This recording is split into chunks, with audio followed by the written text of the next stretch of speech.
Frank Castle has finally reached a point where revenge no longer gives him purpose.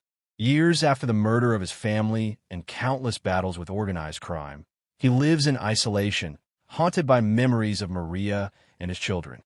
Although the criminals responsible for his suffering are gone, Frank discovers that peace is something he cannot simply choose.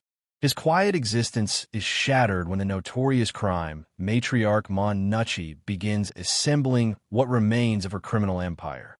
Consumed by vengeance after Frank destroyed her family, she places an enormous bounty on his head, attracting killers, mercenaries, and desperate criminals from across New York. Rather than hunting criminals himself, Frank suddenly becomes the hunted.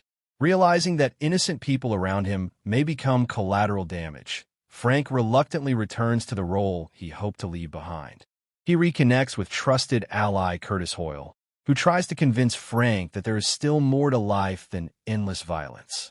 Curtis believes Frank can become something other than a weapon, but Frank struggles to believe redemption is possible. As the attacks intensify, Frank uncovers a wider conspiracy surrounding Nucci's criminal organization. Multiple gangs begin competing for the reward on his head, turning neighborhoods into war zones. Frank uses military tactics, surveillance, hidden safe houses, and brutal close-quarters combat to stay one step ahead while systematically eliminating every assassin sent after him. The special places strong emphasis on Frank's psychological scars.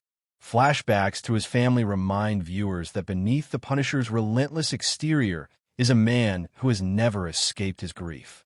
Rather than glorifying violence, the story repeatedly asks whether someone like Frank can ever truly stop fighting once violence has defined his entire life. The confrontation eventually leads Frank directly to Mon Nucci. Instead of a simple revenge mission, the climax becomes a test of Frank's identity. Nucci wants Frank trapped in an endless cycle of bloodshed, believing revenge is all he understands. Frank defeats her criminal empire through overwhelming force, but the emotional victory is far less certain. By the end of the special, Frank survives yet another war, but he is changed. He accepts that while revenge can never heal his wounds, protecting innocent people gives his life a purpose beyond vengeance. Rather than finding happiness, he discovers a new reason to keep fighting, setting up his future appearances in the Marvel Cinematic Universe.